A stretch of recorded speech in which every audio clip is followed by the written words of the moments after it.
Boa noite! Iniciando mais uma live nesta quarta-feira, viajando na leitura, contando com você, com seu carinho, com a sua atenção, com esse carisma que vem cristalizando nas nossas lives, com participações cada vez mais incríveis. Já chegando, já vou colocar o meu assessor. Muito boa noite, Dalva, tudo bem, querida? Seja muito bem-vinda. Daqui a pouquinho estarei com a minha mana, Gleide Selma. Mais uma live incrível. O livro de hoje, Mais Esperto que o Diabo. Nossa, impactante. Quantas pessoas têm medo? Minha irmã mesmo falou que durante muitos anos, 2 anos, o livro ficou guardado, quase escondido. Fala, Almir! Até que enfim, rapaz. Parou de contar dinheiro, vai entrar na nossa live. É isso aí, garoto. Felicidade só é plena quando compartilhada, assim como riqueza. Vamos nessa linha que nós vamos chegar no universo de contemplação, onde todas as pessoas vão conseguir estar felizes. Fala, nobre! Seja bem-vindo, boa noite. Oi, Lucy, como é que tá aí Como é que tá em Londres? Tá frio? Como é que tá a temperatura? Vocês estão em lockdown? Como é que tá por aí? Vamos contando, segunda onda. Aderaldo entrando por aqui, primão, a Gleide já chegou, daqui a pouquinho tá aqui. Cadê? Convidando, sou Patrícia Suquis também conosco. Galera, não esqueçam de coraçãozinho, atordoantes e de convidar. A Gleide está chegando, está se arrumando. Boa noite! Está maravilhosa, está chegando aqui na nossa live. Você mesmo falou, já tinha antecipado aqui, talvez você já estivesse escutando, e esse livro ficou escondidinho, guardado com você durante 2 anos. Agora, olha só, veja se há um problema da Gleide. Esse é um problema da Gleide. Ele ficou quase 80 anos escondido, porque o mundo não recebia, não recepcionava. Esse livro foi escrito em 1938, mas ele só foi lançado em 2011. Gente, batendo as portas. Por quê? Porque muitas pessoas, assim como você, falaram, meu Deus, o que é isso? Entrevista com o diabo? O nome é muito forte. Mais esperto que o diabo. Porque nós temos a noção de diabo, um ser horrendo, aquelas coisas. Mas o diabo é a negação, o diabo é tudo que se aproveita, é um oportunista. O diabo, o céu e a terra está dentro de cada um de nós. Quem acredita no bem tem que acreditar no mal. O equilíbrio da realidade. Fala, Marcão, até que enfim estava sumindo, hein, Marcão? Caramba! Maria Lúcia também chamou, seja bem-vindo, boa noite, querida. Mas olha só que livro impactante. A minha irmã ficou com ele escondido. Aí um belo dia ela resolveu, vou abrir, vou ler esse livro. Vou criar coragem. Vamos conversar daqui a pouquinho. Você vai me dizer a experiência. O Aderaldo ficou também resistindo, leu em um dia. Depois que ele pegou, um dia ele leu o livro. Ficou impactado. Eliane, aqui também, tudo bem, minha querida? Esse livro, eu comecei a trabalhar esse livro há bastante tempo, porque o Napoleão Hill é um dos autores prediletos da minha vertente de trabalhar com autoestima, com educação, sabe, com inteligência emocional. Então, é um autor que me encanta, até porque ele vislumbra em todos esses cenários do domínio da própria mente, de estabelecer as metas, para que você tenha sucesso. Né? São livros que você pode levar em vários cenários, a psicologia usa muitos livros. E nós estamos falando, gente, de um cara que nasceu em 1883, viveu até 1970, viveu 87 anos. Ele pegou transformações importantes. Cara, ele entrevistou Graham Bell. Ele entrevistou pessoas assim que a gente fala, Rockefeller, os homens mais ricos do mundo, o Andrew Carnegie, que tem o Carnegie Hall nos Estados Unidos, que ele deixou mais de 2.800 bibliotecas. É considerado até hoje, o Andrew Carnegie, como o cara mais rico do planeta. A riqueza dele atualizada hoje seria superior a 400 bilhões de dólares. Sendo que o Jeff Bezos hoje, que é o mais rico, tem 120, 130. Então, olha que loucura. Olha que loucura, o dono da Amazon. E esse cara tinha 3, 4 vezes a riqueza do mais rico do mundo hoje. Olha que loucura. Mas nós estamos falando, ele morreu em 1900 1970, se não me engano. 1970 foi o Rio. 1919, ele morreu em 1919. O Andrew Carnegie. Mas ele foi um dos mentores do Napoleão Hill. Napoleão.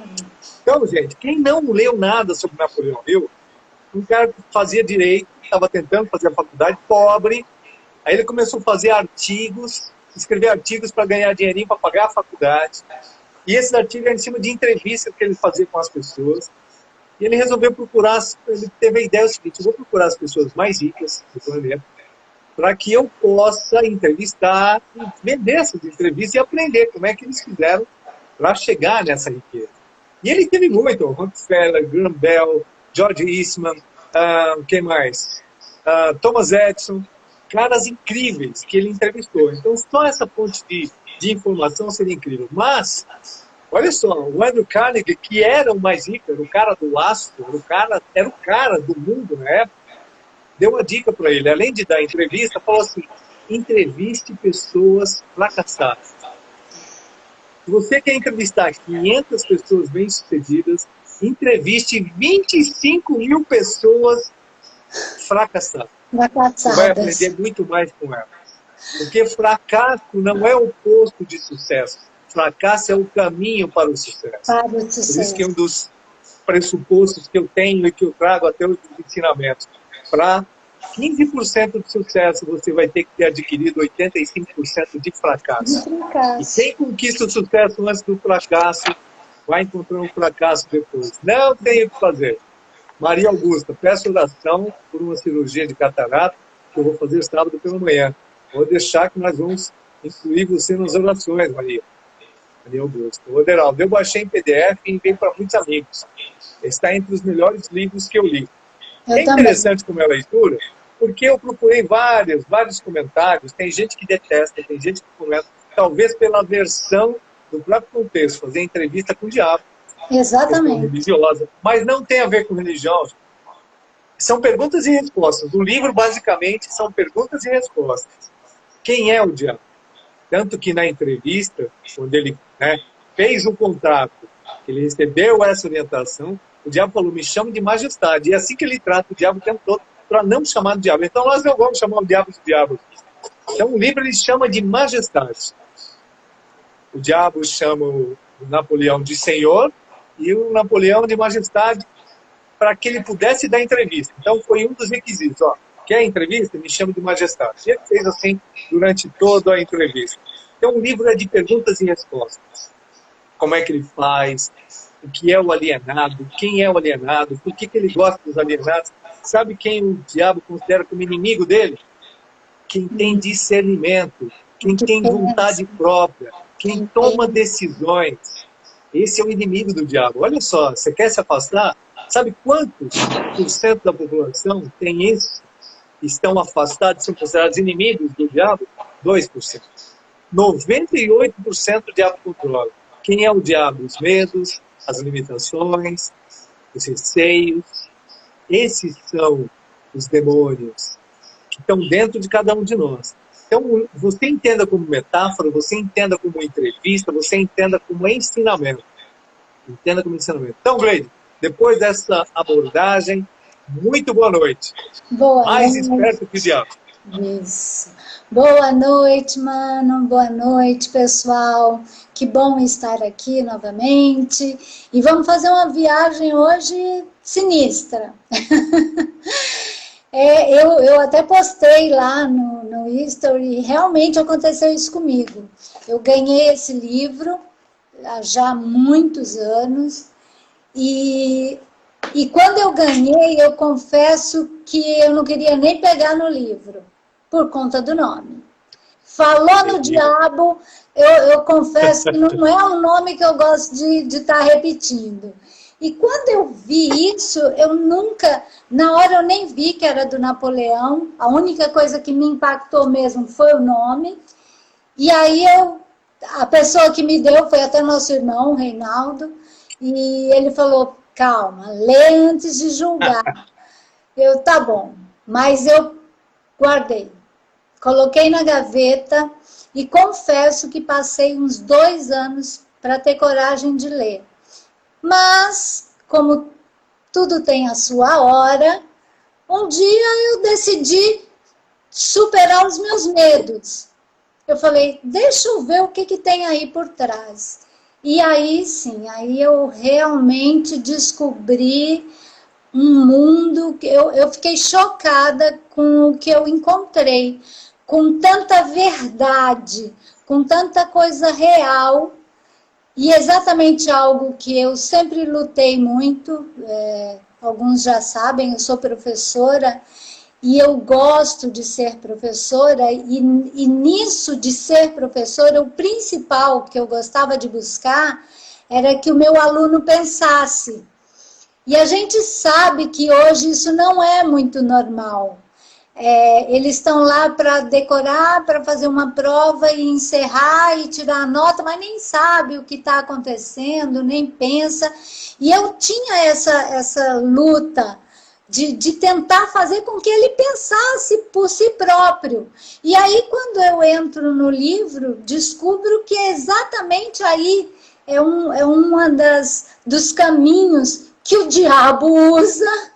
E aí, essa metáfora, como disse você, o pensar, talvez nós que temos uma religião, a gente fica muito com essa coisa de o diabo é um ser monstruoso, né? Um ser fora. E aqui no livro fica muito claro quais são as ações do diabo. Ele está aí o tempo todo, e nas coisas que a gente nem imagina. Então, assim, é uma viagem, eu confesso que foi uma viagem muito impactante, mas aí eu peguei depois, já li várias vezes, e me lembro que passei para minha filha, ela fez a mesma cara na hora que eu passei, eu falei, primeiro você lê, depois você julga, fiz a mesma coisa. Quando ela terminou de ler, ela, mãe, isso é livro de cabeceira. Isso é livro que todo mundo deveria ler e realmente ter na cabeceira, para começar a perceber o que a gente está fazendo com a gente mesmo, né? Deixando os medos tomarem conta, deixando a nossa mente ser comandada pela mente de outros. Então, hoje esse é um tema muito forte, lavagem cerebral. Muita gente deixa-se dominar. Então, assim, eu acredito, esse livro é um livro libertador. Eu tenho para mim que ele é um livro libertador. Se você que está aí nos assistindo e não leu ainda, não faça como eu e fique com medo do nome. Lembrando que nós estamos do lado de Deus, então nada é maior do que Deus. E o diabo, essa palavra tão assustadora, tão ameaçadora, ela não é mais forte que nós. Agora, o livro mostra exatamente essas nossas fraquezas que nos deixa dominar por esse mal que nós denominamos o diabo, né? São as coisas ruins, as maldades, nos deixar se submeter a várias adversidades, a várias coisas. Então, assim, é um livro riquíssimo, Roberto, riquíssimo. Eu hoje, voltando a estudar, esses dias voltando a estudar, só cada vez me encanta mais e fico mais feliz e imaginando que ser humano foi esse que escreveu esse livro. Napoleão, ele deixou muita coisa muito especial, deixou muitos tesouros, né, como você mesmo disse, também é um dos meus favoritos. E ele tem sempre um ensinamento muito profundo, muito profundo. E esse que é importante, foi tirado das adversidades, né? Esse livro que eu acho interessante é isso, é que ele tirou das adversidades. Então, aconteceu o que você falou, ele foi procurar os bem-sucedidos, mas foi nas adversidades que ele conseguiu fazer essa entrevista surreal aqui, que é para transformar. Fala, mãe. É importante destacar que o Napoleão Hill, ele levou 25 anos nesse projeto dele de entrevistar pessoas bem-sucedidas, 500 milhões, olha só que espetáculo, 500 milionários, pessoas bem-sucedidas, e 25 mil pessoas fracassadas. Ele teve mais facilidade para entrevistar o fracassado ou o rico? Imagina. Pense na realidade de hoje. Tem mais o que aí? Só que a própria vida dele é de grandíssimos fracassos. A própria vida de Napoleão, ele conquistou, ele teve conquista financeira, mas não tinha prazer e satisfação. Ele largou muitos negócios bem-sucedidos porque ele não estava feliz. E ele deixa claro na vida, na história dele, não só nesse livro, mas em toda a sua literatura, que é importantíssimo agregar, é importantíssimo encontrar aquilo que te faz feliz. O que te faz feliz e que você perseverar vai te trazer riqueza. Tudo se transforma em riqueza. Agora depende da mente. Ele falou, depois de muito sofrer, que ele encontrou na fé a motivação maior para vencer todos os obstáculos. Então, quem não leu, tem que ler. Porque tudo aquilo que você ouve falar... Imagine só, quem está com medo do diabo aí do livro, o diabo fugiu da terra depois de ver o tipo do diabo que cada um de nós tem. Se tem diabo que assusta, é só assistir esses programas jornalísticos e ver o que o ser humano, entre aspas, está fazendo com outros seres humanos. Isso. Então, para quem tem medo de um livro, não assista televisão. Não assista essas porcarias. Não fique se alimentando de discórdia, de desgraça. Mas as pessoas adoram se alimentar disso. Quando você se alimenta disso, você fala assim, você levanta a mão, 98% das pessoas estão com ele. Por quê? O Napoleão perguntou para o diabo, uma das perguntas, como é que você domina tanta gente? Pelo medo. Medo. Pior dos medos, ele ainda fala, ele cita quais são os medos. Medo da pobreza, olha só. Medo da crítica, medo de perder a saúde, de perder um grande amor, alguém importante, algo ou alguém importante, medo da morte. Ele cita, são 6 medos importantes, mas os mais que ele usa mais o tempo todo é o da pobreza e o da morte. Ele fala, é fácil de manipular as pessoas. É fácil de torná-las alienadas com esses medos. E a pessoa alienada, ela não tem vontade própria. Ela está junto comigo. Ela me chama o tempo todo. Aquela pessoa negativa, aquela pessoa que tudo está ruim. Aquela pessoa... Aí você vai vendo o ensinamento do livro, né? Você é a média das 5 pessoas que vão te influenciar. As pessoas que te influenciam são aquelas pessoas que são mais próximas. Muitos autores escreveram a mesma coisa de forma diferente, ou tem leis universais que tratam do mesmo assunto. Então, se todo mundo fala a mesma coisa, verifique onde você está. Você está com pessoas tóxicas, pessoas negativas, pessoas que estão buscando orientação, estão querendo agregar. Você está com os 98% ou com os 2%? Então, o livro, fazer uma resenha desse livro, dá para falar semanas fazendo resenha, resumos. Porque é um livro de perguntas e respostas integralmente. Tirando a introdução que ele faz, um relato da vida dele, de como ele chegou ali. Né? Primeiro veio um livro Pense e Enriqueça. Ele fez, desse trabalho de pesquisa, ele fez várias obras, mas a obra que impactou mais de 100 milhões de cópias vendidas, de um livro que foi lançado em 2011, galera, quem não leu, tem que ler. Não leu, tem que ler. 100 milhões de pessoas. Os livros mais vendidos hoje em dia vendem best-sellers, 70 mil, 100 mil. 100 milhões de 2011 para cá. O livro foi escrito em 1938, depois da grande queda da Bolsa em 29 e um pouco antes da Segunda Guerra Mundial. Olha como o mundo vivia. O mundo, imagine só, nós tivemos algo parecido há pouco tempo, 2007, 2008, queda da Bolsa. Em 29, quem era rico ficou pobre, quem era pobre ficou miserável, quem era miserável morreu. Esse era o cenário desse cara, que ele já fazia o trabalho dele. 29 com a queda da Bolsa, 38 quando ele consumou a entrevista, o livro, que ficou proibido.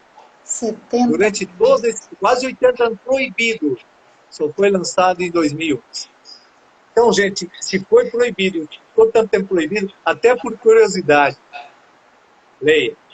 Agora eu vou falar dos medos. Medo da pobreza, porque o medo da você leu, o medo da pobreza não é a pobreza material apenas, é a pobreza mental. É quando a gente faz até a semântica. A pessoa sai da favela, mas a favela não sai da pessoa. Mas não é a favela o lugar, é a mente pobre, a mente que não acredita, a mente que não evolui, a mente empreguista. Eu queria um emprego. Emprego para quê? Eu queria emprego para ganhar salário. Emprego para ganhar salário, depois você vai reclamar do salário que você ganha, vai pedir aumento, vai ficar brigando com o seu chefe. É isso que você tem na sua cabeça? Você quer trabalhar para tornar alguém importante? E você? Então, é a mente da pessoa. O medo da pobreza faz com que nós não arrisquemos, nós não tentemos. Olha que loucura, parece o contrário, né? Todo pobre tenta, nem pelo contrário. O diabo adora essa questão, porque o pobre se conforma. Tá bom, se me der isso, tá ganhou por hoje, está satisfeito. Se eu conseguir Como é que você vê o medo da pobreza? O medo da pobreza é assustador, né? Mas é o que você falou, a pobreza ela já está aqui, né? É algo que você não acredita. Não acredita em si, não acredita que pode. Quando a gente fala em pobreza, as pessoas pensam muito, realmente, como você falou, em dinheiro. Só que o dinheiro digamos, é o último degrau, porque se você não tem uma mente abundante, na Bíblia nós temos uma vida e vida abundante. Temos direito a essa vida. Só que, por que não está na mão de todos? Porque é meio que rejeita, né? Gleide, você não tem as coisas porque você rejeita? A gente acaba rejeitando. Por quê? Não é para mim, eu não posso. Como diz o Roberto, não, meu emprego tá bom, eu pago as dívidas, então foca só nas dívidas. Não abre a mente para entender que a gente pode muito mais, e que tem muito mais, e que não é esse muito mais, não é só dinheiro. O dinheiro vem como consequência, mas é você ter uma vida abundante em tudo, no falar, no sorrir, no agir. Você age com alguém, quando você contribui de alguma forma, uma palavra. Hoje uma pessoa me disse, Gleide, muito obrigado por essas lives que você tem feito. Poxa, nem imaginei que essa pessoa assistisse. Talvez até ela esteja nos assistindo. Mas ela falou, não, eu assisto e você não imagina como as suas palavras têm me ajudado. Isso é abundância. É abundância. A gente está aqui, tá colocando para fora, tá compartilhando coisas boas. Coisas boas. Então, isso é abundância também. Abundância em tudo. Nós temos abundância na natureza, nós temos tudo abundantemente. Então, ficar com pensamentos de que não posso, não consigo, isso não é para mim, isso não me pertence. Isso é uma mentalidade pobre. E aí, essa pessoa que tem esse tipo de mentalidade, ela sofre muito mesmo porque ela fica só repetindo. Eu nunca gostei muito dessa frase, não tem dinheiro para isso não. Eu não gosto dessa frase. Ok, não tem. Então vamos pensar, o que eu posso fazer para conquistar esse dinheiro, para conquistar essa coisa. Agora, eu não tenho, essa palavra vai te levando para baixo. E aí é como diz no livro, e o diabo fica feliz. Eita, esses daí vão fazer qualquer coisa para não serem pobres. Só que deixa que está fazendo o efeito contrário, né? Porque enquanto mais você luta pelo dinheiro, e só no dinheiro, e aí vem a outra parte, amor ao dinheiro, aí não é riqueza, porque do jeito que veio, vai e não tem. E como o Roberto falou no começo, da luta que o autor tinha, para ser próspero, para ser abundante, ele ganhou muito dinheiro, mas não tinha felicidade. Então, enquanto ele não encontrou aquilo que lhe desse um prazer de verdade, uma alegria, um contentamento, não era bom. Ele perdeu empresas de milhões. Por quê? Porque não era aquilo que ele queria. E isso é pra gente. Qual é a busca real? É a tal da felicidade, ok. Mas e o que é a felicidade? A felicidade pode estar em coisas simples. A felicidade pode estar em você estar fazendo uma live aqui, falando com pessoas. A felicidade pode estar em pequenas coisas. Agora, você precisa botar teu coração e ir buscar o que é que faz essa tal felicidade. E deixar o medo da pobreza de lado, porque ele não nos pertence. Nenhum medo, na realidade, medo é o caminho pelo qual a majestade nos domina. E ele fala quais são os medos. São medos que, se você fizer a sua reflexão, o medo da pobreza, a pessoa tem medo, ela deixa de fazer, ela omite, ela desiste. Ele fala muito no livro sobre a questão do fracasso, né? Que ele foi entrevistar 25 mil fracassados. E que o fracasso é caminho para o sucesso. Exato. Não é o contrário. Não é o contrário. E ele deixa muito claro que você tem que ser persistente. Você tem que ter o seu plano A e ir atrás dele. E deve ter um plano B. Sabe qual é o plano B do Napoleão Hill? Fazer que o plano A dê certo. Aí, ó. O plano B, fazer com que o plano A dê certo. Porque se você desiste, é a única forma de fracasso que é negativa. Só fracassa de verdade quem desiste. Só fracassa de verdade quem desiste. Então, trabalhar os medos para que você enfrente as adversidades, entenda a adversidade como oportunidade, ele fala também no livro, toda adversidade, toda dificuldade traz oportunidade. Nós já falamos de leis anteriores, né, que em toda as sementes, né, o que você tem nos problemas, dificuldades, adversidades? Sementes de oportunidades. Então, isso você vai escutar sempre. Mas você está usando, ou você está se questionando, está se lamentando, está freando a sua caminhada diante de problemas, de dificuldades. Não. Vou te perguntar um outro medo que é muito comum hoje, principalmente com o advento das mídias eletrônicas, em que essa resposta é muito mais rápida. Medo da crítica. E já vou aproveitar, porque a crítica influencia o ego. Quando a gente tem aquela divisão, né, da potencialidade pura. Tem o eu, que é o poderoso, que é você, que é o eu mental, e o ego, que é aquele eu externo, que é aquele que fica submetido, influenciado pelas críticas. Será que 98% das pessoas têm medo mesmo das críticas? Velho, esse medo, vou ser bem franca, foi um dos que me aterrorizou muito. O livro me ajudou a me livrar bastante. E mais alguns estudos. Porque eu sempre me preocupei muito com a opinião dos outros. É triste reconhecer isso, mas é real, então estou falando. Eu ficava muito preocupada por todo um contexto, né? Que você sabe qual é, mas não vem ao caso. Mas eu me preocupava muito com o que iam falar, o que iam pensar, e eu deixei isso ser tão forte que eu não me importava muito com o que estava bom para mim mesmo. Era mais o que é bom para os outros. E isso é terrível. E quando eu li o livro, aí você identifica, né? Aí você fala, caramba, eu estou fazendo isso. Porque a gente não se dá conta.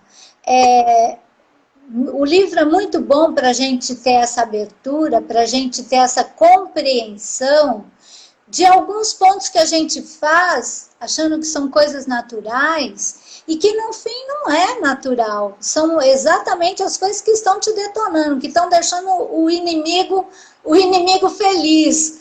É você deixar se destruir. E eu, infelizmente, durante muito tempo, o medo de crítica, o medo da opinião, acredito eu, que foi um dos maiores medos. Eu costumo dizer que eu não sou uma pessoa que tenha medo.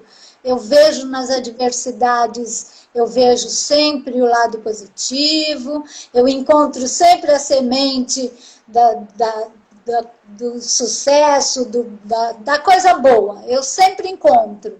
Agora, o medo, a preocupação do que vão falar, do que eu tive muito. Tive porque não tenho mais, não me importo mais. Mas foi um processo doloroso. Mas confesso que o livro foi um dos meus ajudantes. Porque quando você percebe que o medo não é de Deus, é do diabo, e você só gosta de Deus, aí você fala, caramba, eu tive essa reação. Não tem espaço. Eu falei exatamente isso para mim. Gleide, você compactuando com o diabo? Nem pensar. Acabou, não vou mais me preocupar.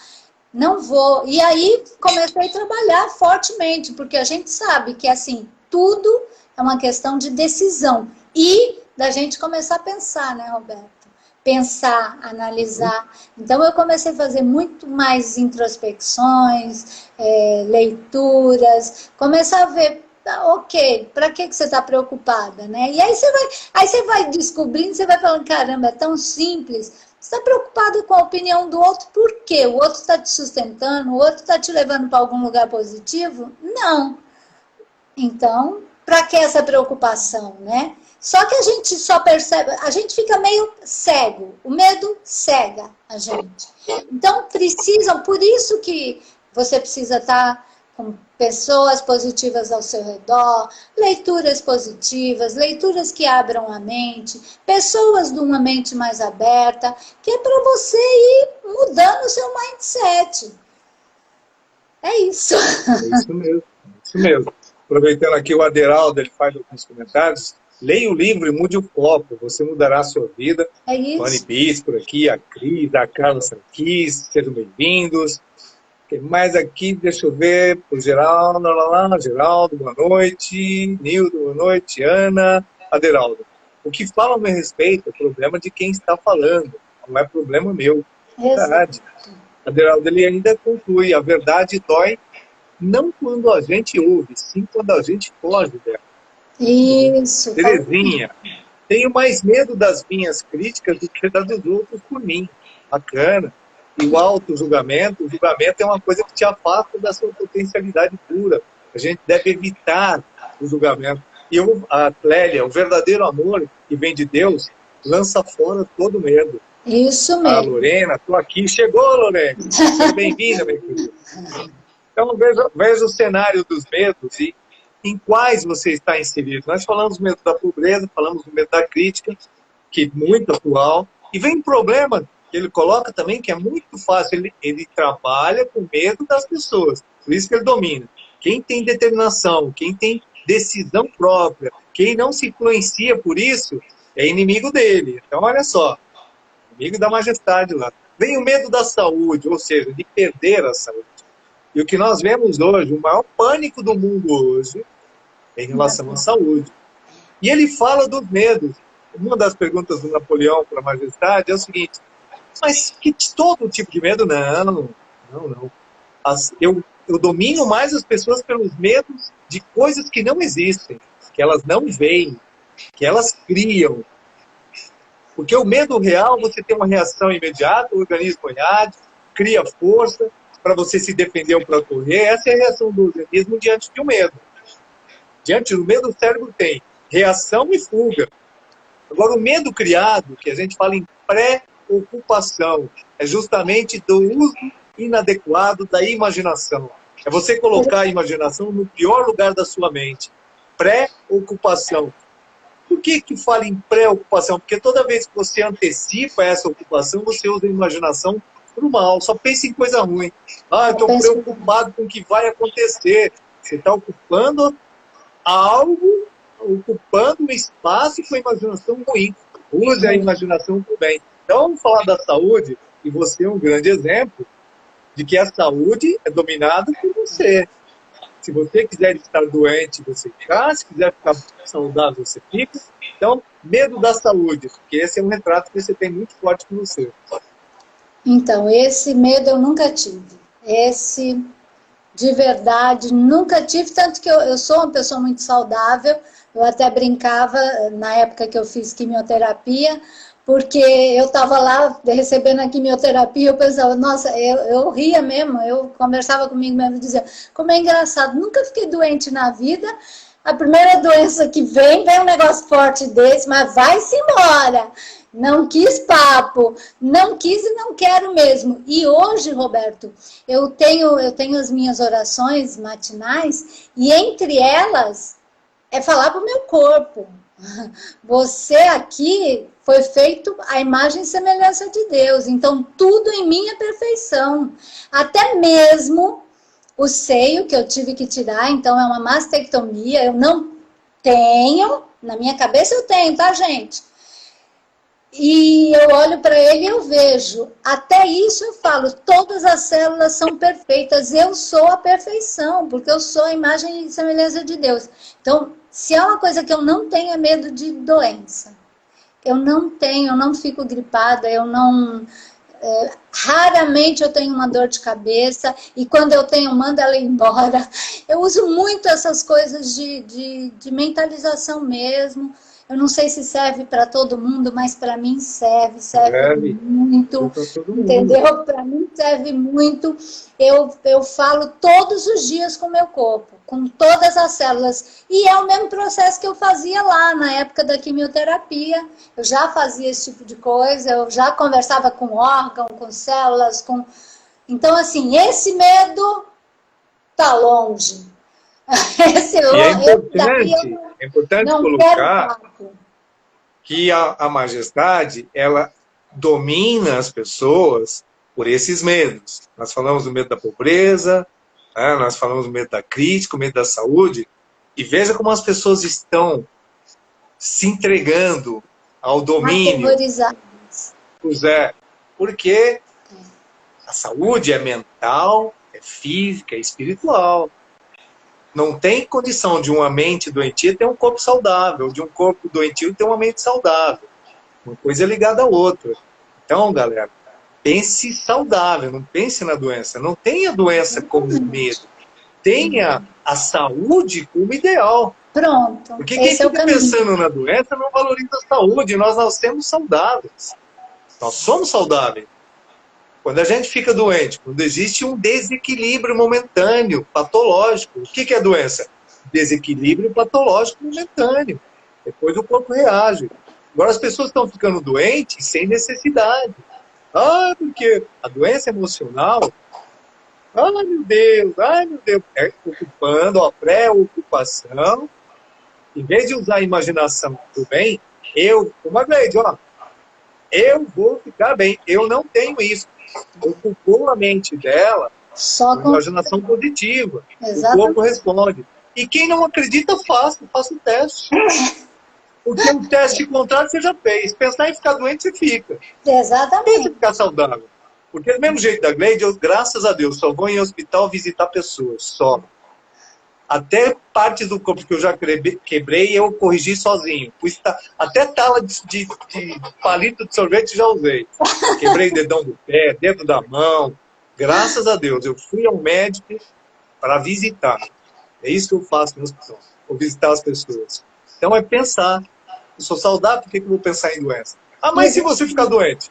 Ué, e se eu morrer? E se qualquer coisa? Agora vou falar de um outro medo, que é importante. Medo da velhice. Quem tem medo de ficar velho envelhece. Nós estamos falando dos medos que o entrevistado, vou chamar de entrevistado, o entrevistado falou, eu domino 98% das pessoas pelo medo. Medo da pobreza, da crítica, da saúde, ou seja, de perder a saúde, da velhice. Quem é que tem medo de ficar velho? Tem, Gleide? Eu sou neta de uma pessoa que se chamava Jovem. E peguei o espírito dela. Ela morreu lá, velhinha, jovem. Na minha cabeça, a mesma coisa, né? Não posso envelhecer se eu sou jovem, como é que eu vou envelhecer? Ela sempre falava isso. Eu perguntava para ela, vó, você tá ficando velha? Não, Eu sou jovem. E você a vida inteira jovem. Para que envelhecer? E morreu Deixa eu com aproveitar aqui, 90, só para 90. comentar aqui. A Ah, Lorena, que é sua amiga, nossa amiga, ela falou: olha, eu estava tomando banho e ouvindo vocês. Olha que coisa bacana, gente. Todo mundo que for tomar banho, fica escutando nossa live, não desliga. Bacana, Lorena. E ela fala: quem tem medo de ficar velho morre cedo. Aí a Terezinha: exato. medo de ruga só. Não, Ruga, ruga. Terezinha, Gente, como rugas olha, com remédios, a gente a usa. ruga.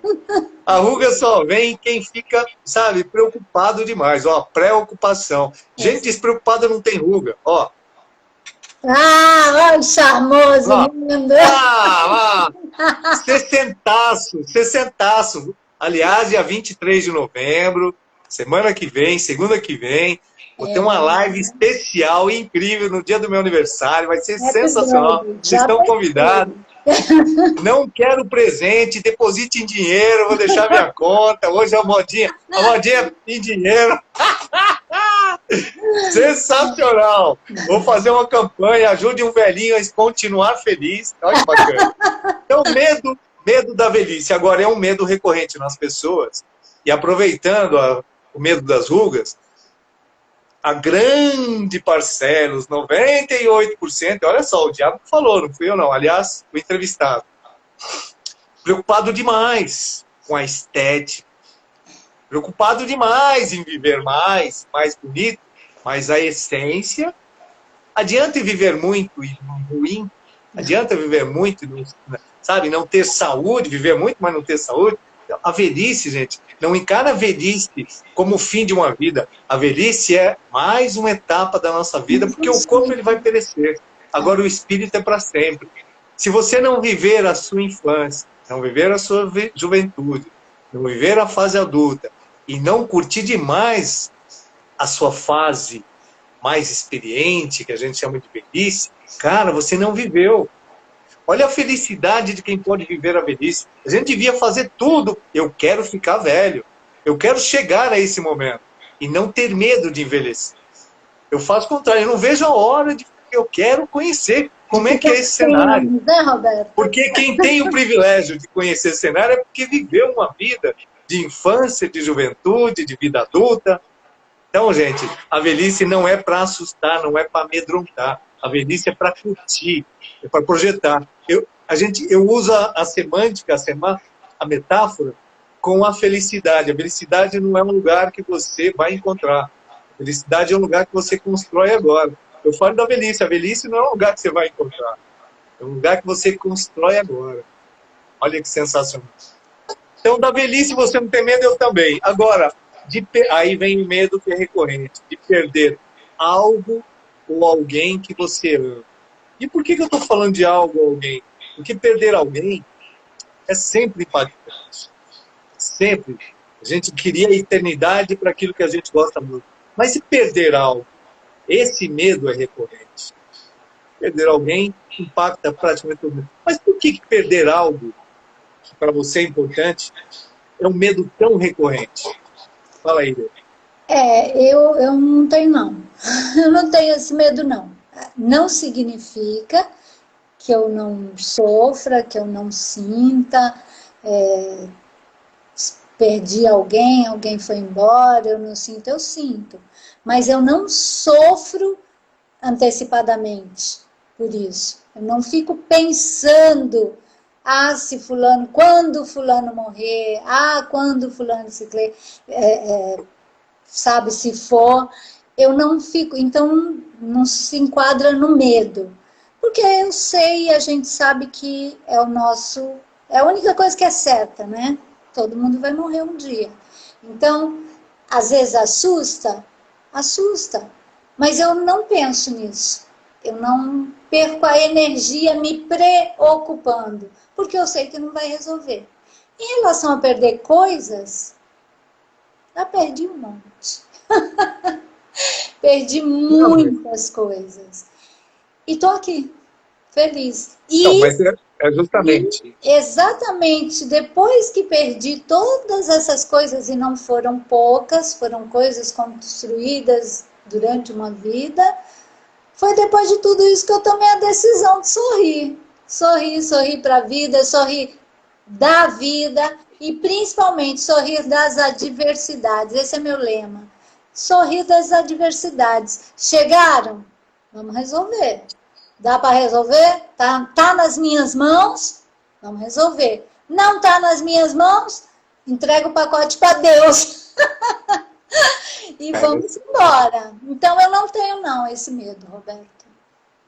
E nem deve, porque todos esses medos fortalecem o entrevistado. Pois Ele nos domina por esses medos. E o medo da perda, o medo de perder, tira a vontade de ganhar. Serve até são. A gente não pode perder. Perder o quê? O que você perde materialmente se não é nada seu? Roberto, tem um comentário. Você não perde nada porque não é nada seu. É, verdade. Oi? Tem um comentário aí que eu queria que você lesse, da Clélia. Sim, vou ler agora. Vou ler da. Geraldo disse que eu estou usando Renil. A Clélia. No pior cenário, diante de uma equipe médica, parece até você falando, colocando as piores hipóteses diante do quadro delicado e grave. Rejeitei cada palavra, cada hipótese médica. Tivemos um milagre. E eu vou aproveitar milagre. Não é milagre. Você simplesmente fez o que o Deus Todo-Poderoso nos contemplou. Nós somos seres soberanos das nossas decisões. Nós escolhemos nosso destino, nossa vida.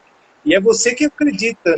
Você acreditando, e o próprio Napoleão fala na fé. Quem tem fé não é refém. Quem tem fé não é refém. A fé nos afasta de todos os medos. A Terezinha. Vivi todas essas fases, mas essa está difícil. Infância, juventude, qual fase está difícil para você? Você é uma menina, pô. Como é que a criança não quer passar de fase? O Rony entrou por aqui, a Fabíola também. Gente, olha que legal essa live, que nos permite viajar na leitura, e de livros tão interessantes. Tem mais 4.785 livros, né, que a gente tem que ler, já está selecionado. Então não tenha pressa.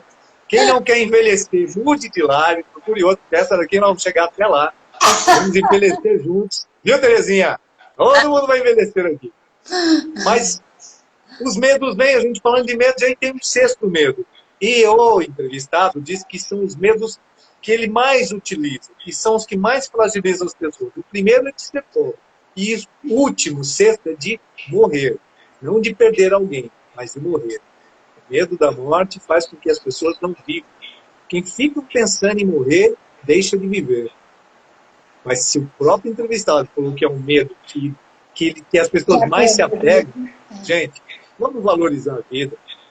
Vamos valorizar a vida, porque quem valoriza a vida não dá chance para a morte. A morte é uma interrupção física de algum momento, mas quando a mente sobrevive, nós somos energia, a energia não morre. A energia só se renova. Então, quem acredita nisso, não tem espaço para a morte. Mas é um medo recorrente. Então, os 6 medos, lembrando, que está lá, o entrevistado que falou, não fui eu não. Medo da pobreza, medo da crítica. Olha só. O terceiro medo da se perder a saúde. Olha isso. Medo da velhice, de perder algo ou alguém que você ama, alguém que é muito importante. E, finalmente, o medo da morte. Esses são os medos recorrentes em que, em algum momento, todos nós já tivemos a oportunidade de vivenciar. O problema não é passar pelo medo, é aceitar o medo e se refém dele. E passar pelo medo não atrapalha absolutamente nada. Agora, ceder-se ao medo e deixar de fazer, deixar de viver, deixar de buscar. Porque o medo é um freio, e aí o entrevistado já falou, quando eu vejo, já vem para mim, fácil, porque aí eu torno essa pessoa alienada. É pelo medo que ele torna a pessoa alienada. Sabe o que é uma pessoa alienada? Que não tem vontade própria, que não tem decisão. Aí ele fala, vem comigo. Tá perdido? Vem comigo. Então, não, medo de cachorro, né? Cachorro não tem controle, cachorro é um pet.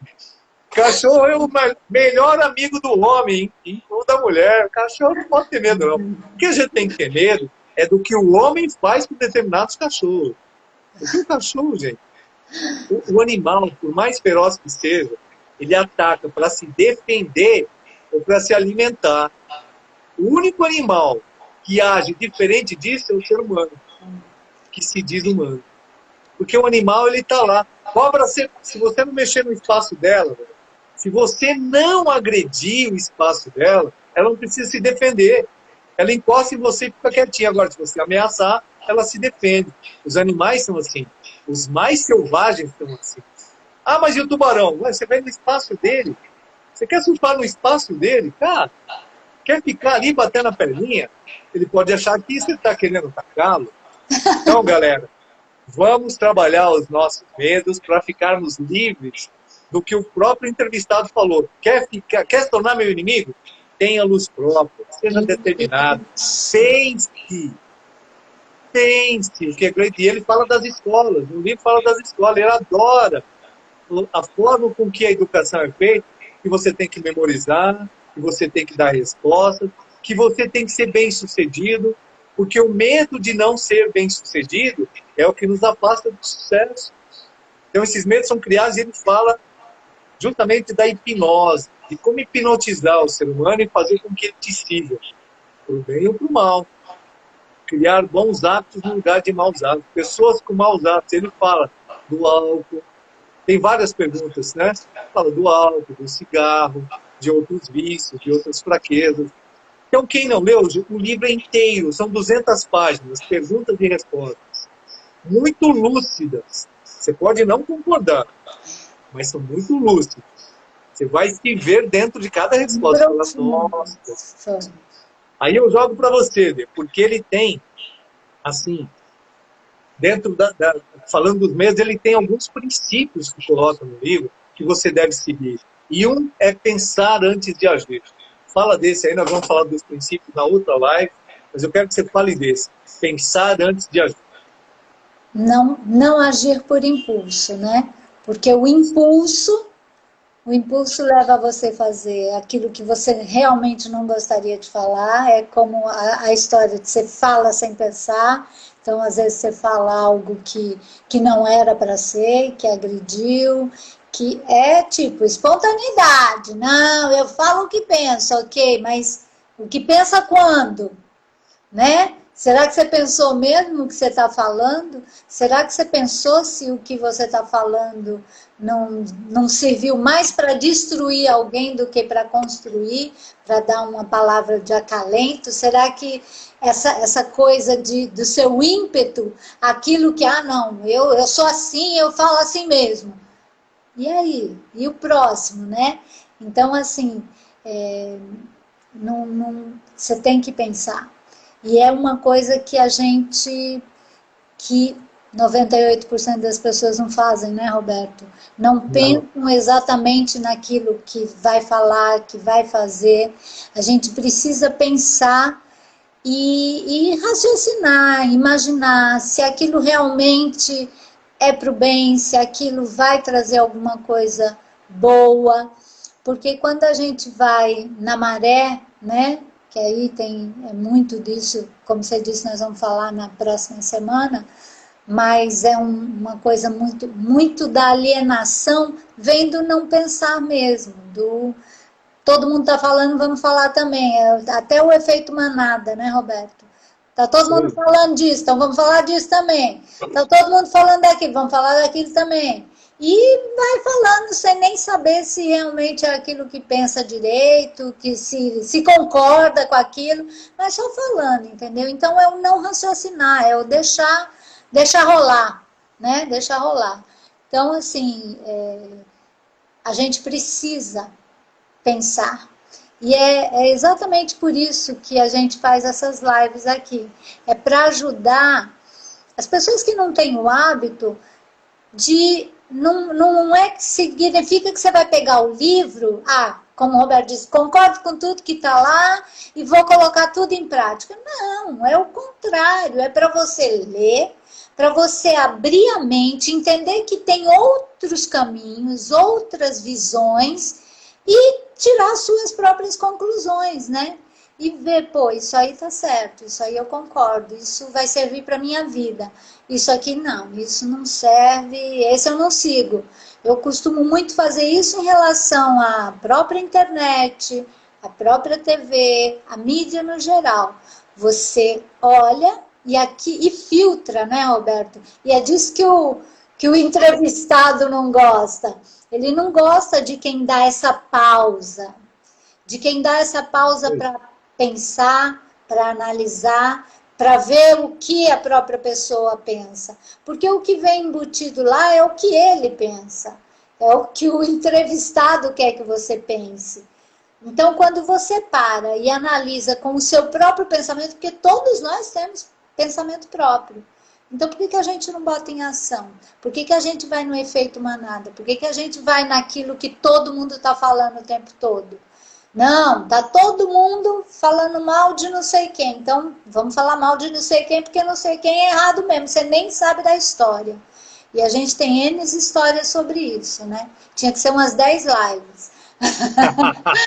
Mas, como eu falei no começo, o assunto desse livro é extremamente interessante e mais do que interessante. É um assunto que nos faz crescer. Eu aprendi com ele, aprendo constantemente, cada vez que leio, que releio, é só a afirmação daquilo que nós somos seres do bem, nós fomos criados à imagem e semelhança de Deus para o bem. Então não dá para deixar espaço para essas coisas ruins. O medo, eu até brinco com a minha netinha aqui quando ela fala que tem, vovó, tenho medo disso. Eu falo, então, o medo é que tem medo de você. E aí ela aprendeu. Quando ela vai falar que tem medo, ela diz, não, vovó, o medo é que tem medo de mim. E é por aí. Faz o medo ter medo de você, porque não dá para ter medo. O medo não é de Deus. Tirando aquele medo normal, né, gente? Vou atravessar a rua, tô com medo do carro. Então, olha para um lado, olha para o outro. Ok, esse é bom, tá ótimo. Mas não o medo que te domine. E o medo é um dos dominadores aí do mal, né? Porque ele te impede de seguir uma vida plena, ele te impede de ter uma vida abundante, ele te impede de ser feliz. Todos esses medos aí que o Roberto falou e muitos outros. Qualquer um. Eu tenho medo de andar de avião. Ok, então vai buscar. Por quê? Da onde é? Você não nasceu com isso. Você não nasceu lá com um jeito dizendo, você vai nascer com medo de andar de avião. Não pode. Entendeu? A gente não nasce com medo. A gente vai colocando os medos na gente. Então, se a gente colocou, a gente também tem o poder de tirar. Então, vamos usar as técnicas, vamos usar tudo que tem aí no universo para a gente se livrar do que não é bom. Mano. Muito bom. Deixa eu falar quem está aqui. A Derlane entrou por aqui, ó. Boa noite, sou de Arapiraca. Olha só! Linda. A Grécia Lagoano. Pertinho lá, a família toda de Sergipe, né? Nós estamos pertinho, viu, Derlane? Você não é parente, não, né?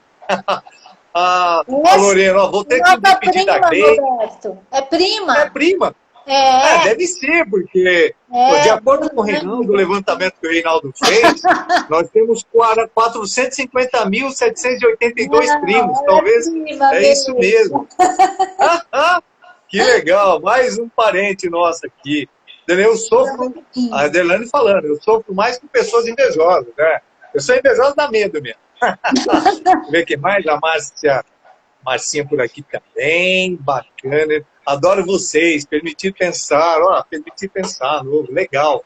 Penso, logo existo, como diz o filósofo. E é o que a gente fala, eu sempre digo, gente, palavras geram pensamentos, pensamentos geram sentimentos. Sentimentos criam comportamentos, comportamentos geram resultados. Quando você olha o resultado de alguma coisa, veja as palavras lá no início. Que palavras você usou, para depois não reclamar do resultado que você teve. Então, galera, hoje nós podemos ficar até 4 horas na live que o Instagram ele falou. Pessoas bonitas, bem-sucedidas e que não envelhecem, que não tem medo, podem ficar até 4 horas. Mas por respeito aos demais e por respeito ao algoritmo que diz lives com mais de 1 hora, as pessoas resistem a assistir até o final, elas resistem em divulgar, resistem em comentar. E quando comentam, faz comentários desairosos. Então, para evitar que isso aconteça, vou pedir para vocês deixarem os comentários, divulgarem a live, assistirem mais 4.000 vezes, pelo menos, 3 vezes por dia, 30 dias por mês. Aí cria o hábito, criando o hábito, você vai criar um bom hábito, vai substituir mal usado na sua vida.